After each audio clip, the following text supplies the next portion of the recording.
America और Iran के बीच हुए समझौते पर पहली बार ईरान के सर्वोच्च नेता मुस्तफा खामेनी का रिएक्शन आया है। उन्होंने साफ शब्दों में कह दिया कि ईरान किसी भी दबाव के आगे झुकने वाला नहीं है। ट्रंप डेस्परेट थे, लेकिन हम झुके नहीं। तो अमेरिका के साथ डील तो हुई है, लेकिन ईरान की शर्तों पर। खामेनी ने ट्रंप को क्या मैसेज दिया, जानेंगे इस वीडियो में। नमस्कार, आप देख रहे हैं न्यूज़ 18 का डिजिटल प्लेटफॉर्म और मैं हूं आपके साथ पल्लवी त्रिपाठी।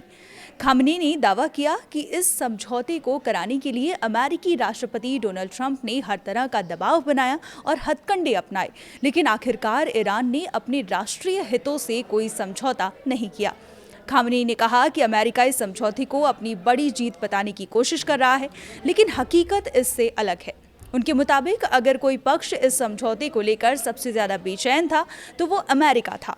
उन्होंने कहा कि ट्रंप प्रशासन ने बातचीत को आगे बढ़ाने और समझौते तक पहुंचने के लिए लगातार दबाव बनाया। खामेनी ने यह भी माना कि शुरुआत में उन्हें समझौते को लेकर कई आपत्तियां थी। उनका मानना था कि अमेरिका पर पूरी तरह भरोसा नहीं किया जा सकता, लेकिन बाद में राष्ट्रपति मसूद पेजेश्कियन और राष्ट्रीय सुरक्षा परिषद के वरिष्ठ अधिकारियों ने उन्हें भरोसा दिलाया कि ईरान के अधिकारों और देश के हितों की पूरी तरह रक्षा की जाएगी। इसके बाद उन्होंने समझौते को मंजूरी देने का फैसला किया।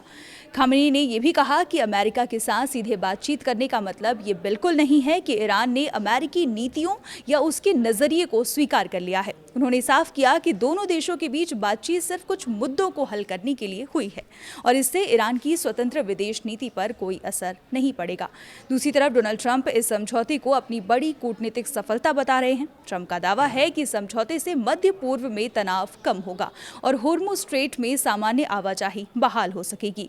लेकिन ईरान की ओर से दिए गए बयानों से साफ है कि तेहरान इस समझौते को अमेरिकी जीत के तौर पर देखने को तैयार बिल्कुल नहीं है। अब ऐसे में पॉलिटिकल एक्सपर्ट्स का मानना है कि 28 फरवरी के हमले में घायल होने के बाद मुस्तफा खामेनी पहली बार सार्वजनिक तौर पर सामने आए और ये बयान दिया, जो कि काफ़ी अहम है। ईरान में कट्टरपंथी वर्ग का एक अहम हिस्सा जो अमेरिका के साथ किसी भी तरह के समझौते का विरोध करता रहा है। ऐसे में खामेनी ने यह संदेश देने की कोशिश की है कि समझौता मजबूरी में नहीं बल्कि ईरान के हितों को ध्यान में रखकर किया गया है। फिलहाल ये समझौता अंतिम रूप नहीं माना जा रहा है। दोनों देशों के बीच आगे भी कई मुद्दों पर बातचीत होनी है। आने वाले दिनों में ये साफ होगा कि यह समझौता वास्तव में क्षेत्र में स्थिरता लाता है या फिर दोनों देशों के बीच पुराने मतभेद एक बार फिर सामने आते हैं। लेकिन इतना तय है कि मुस्तफा खामेनी के इस बयान ने साफ कर दिया है कि ईरान खुद को किसी भी कीमत पर अमेरिका के सामने झुकता हुआ दिखाना नहीं चाहता। फिलहाल के लिए इतना ही। देखते रहिए न्यूज़ 18।